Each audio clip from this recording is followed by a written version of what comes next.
Hey guys, welcome to the one coin only arcade challenge, and today we've got one of my favourite all-time games today. We're going to be playing Castlevania. This is the arcade version. For those of you who don't know, yes, it came out with an arcade version.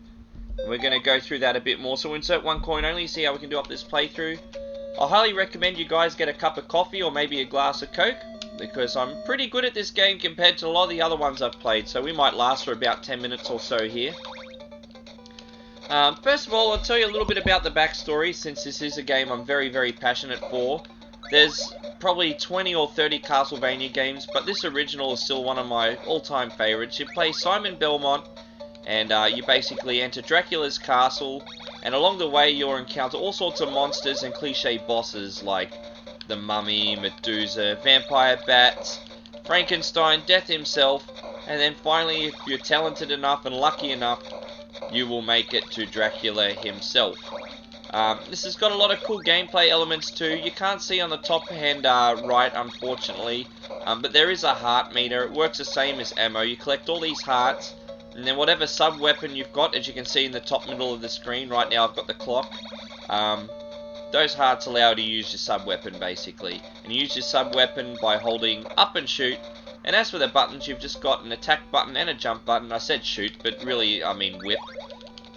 And now I've picked up the holy water. That comes in handy when you want to shoot at things in a platform below you. Yeah, but anyway, I absolutely love this game. I've been playing this franchise for 30 years now. And even after all these years, I still come back to the very first Castlevania game. There's just something about its platforming that was just so far ahead of its time. And you guys might play games like Dark Souls today. You know how that game is just so tough and you keep dying and dying and dying, and something about its design just makes you not care and just want to keep trying. This game is exactly the same. When you're playing this game, especially when you get to the last few levels, you're going to die a hell of a lot. But there's just something so charming in its design, you just always want to come back for more punishment. But anyway, this came out as one of the VS or Verse series of games. I don't know what it's supposed to be, but they brought out a range of NES games in coin format. Basically, the difference is they're the pinnacle version. They're a lot harder than their console counterparts. I don't know if you've noticed already, but if you've played the original Castlevania, if you lose health in this version, you'll lose literally twice as much as what you would compared to the NES version. Which makes sense because, I mean, the designer, Konami, would just want you to keep feeding coins in the machine, I guess. So it does make sense that the arcade version is going to be a lot more difficult. But anyway, go through this room. There's 6 worlds in total. When I say worlds, I mean big rooms, but then every room has 3 sections, if that makes sense. So we're in section 3 of this first room now. Every third or some of them have 3 sections, some of them have 4, I think. I can't remember, but at the end the point is everyone has a boss, and we're pretty close. You can hear that timer. I'm about to run out of time, so we better get a move on. Compared to the NES version, you're not given a lot of time to defeat enemies, and this time is a really precious commodity, and I really hope we don't lose a life here. We've got about 10 seconds to finish, 6 seconds to finish the level. We just got there. And, you know, I'm chatting and just casually going along. This is a game that you really can't think. This arcade version you can't think. You just have to rush and do. And, you'll see in this next level, no matter how fast I go, you're going to be very quick to running out of time before you hit the end of the level. Which sucks, because there's so many secrets you can get here. Like, look at this. I could go back down the bottom of the screen and get that crown, but I'd be losing precious time. So these little secrets in this version almost seem pointless to figure out. Anyway, collecting hearts. Oh, by the way, guys, also want to fill you in. You see that thing I collected there, those Roman numerals? Basically, what that allows you to do is, depending on if you have the 2 or 3, it lets you shoot a certain amount of your sub-weapon at once. Comes in real handy when you come up against a boss. Especially if you've got a challenging boss and you don't have one of those Roman numerals and you can only just shoot one at a time. It's a real pain in the ass. And speaking of pain in the ass, this is probably the most annoying game sprite in video game history. Those fucking Medusa heads, they're just so freaking annoying.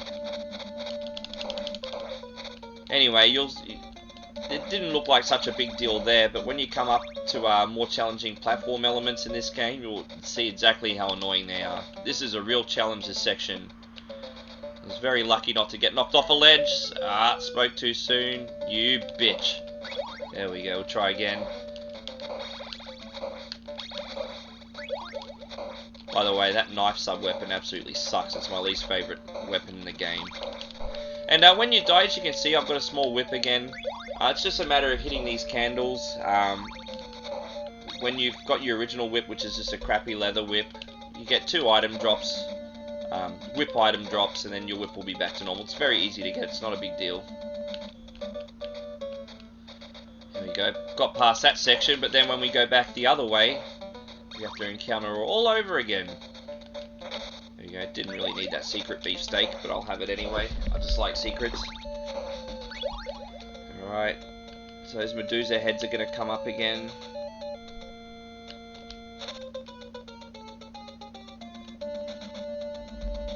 Cool. So we've got 2 minutes left to finish this level. The boss is upstairs. We've got some challenging platform elements come up again. All timing based here. Got to be careful not to knock it with your head when you jump, because you're going to have a bad time. I suppose you could use the clock, that would make life easier, but I like a challenge. That thing I just whipped there before was a ghost, apparently according to the NES manual, but it looks more like a frog in a bubble. So as I was saying before, guys, there's many awesome Castlevania games. If you're a fan of the series or you haven't played the series before, this game's definitely a go-to. If I was to recommend any other 2 Castlevania games you must play, one is Super Castlevania 4 on the Super Nintendo. It's basically this same game but on steroids with so many other cool features, but it's still very familiar. And then if you like the action RPG elements, another game that's very, very similar is Castlevania Symphony of the Night. It's just so much bigger and it has some really cool leveling up features. It's probably one of the greatest games of all time too. I'm biased because I'm a Castlevania fan, but I really do enjoy it. So as I said, I've got the clock weapon right now, so I don't need to worry about that little Roman numeral thing I was telling you about, because you can only use the clock once, obviously. Alright, we've got rid of that boss. Now, this is where the game starts to get real challenging, at least in the arcade version. I don't think I've ever passed this level in the arcade version, and that's saying a lot because I've finished this NES game over and over and over. But this arcade version is just next level difficult. Soundtrack in this level is nice. It's some of the coolest music you'll hear from a game of its time period, at least on the NES.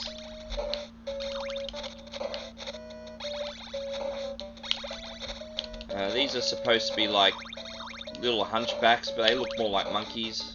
Nothing against monkeys. There you go, skeleton there.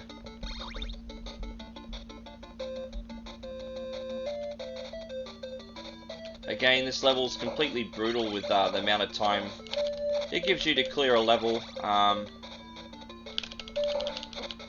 damn. You lose a lot of health just for getting hit by that ghost thing. Yeah, we've only got 2 minutes left to finish the level already, and we've got plenty more rooms to discover first. At least we make it to the next one now. Again, we've got some more of those annoying Medusa heads coming up, I think.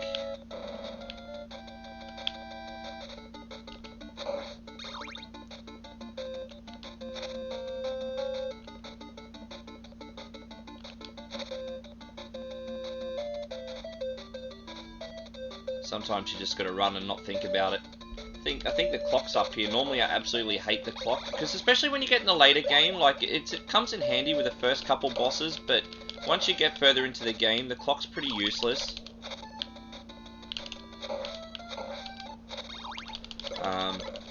Against bosses anyway. It still helps you with like little minions and stuff when you're trying to get past these platforming elements, but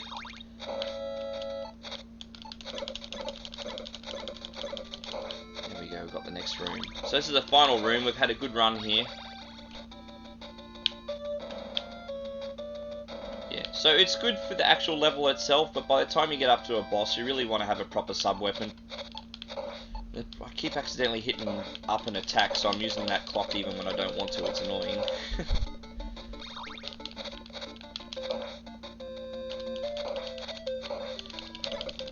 You almost have to die on purpose here. Well, I died anyway, but yeah, you got next to no chance to do. I was almost up to the boss, and you got next to no chance to defeat him without any help. And look at that, one hit from a bird, and I've lost almost half my hit points. And it's like double the NES version. It's so unfair. And the thing is, it's one of those annoying design things where these ravens can attack you from all directions, even diagonal, and you've only got a pretty linear range with the weapon that you're using. Like, you can only go left or right. You can't hit in any other direction, and yet everything else can attack you from other directions. So, feels a little bit unfair, but it is what it is.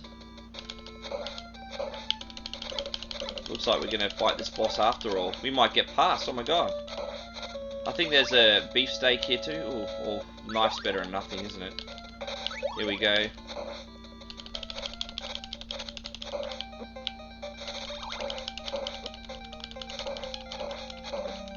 Wow, these bosses are really hard.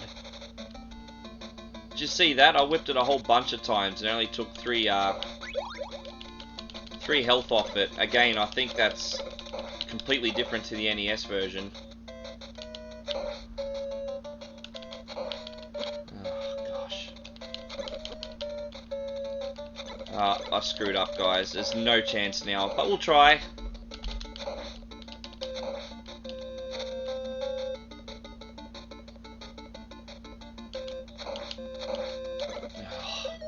Oh well guys, that was Castlevania, the VS or Versus edition, one of the favourite games of my childhood. This arcade version is definitely the pinnacle, and if you're an expert gamer and need a real challenge, this will torture you. And thank you again for joining us guys. If you like what we do, please share, subscribe and tell your friends about us, and we'll see you next time.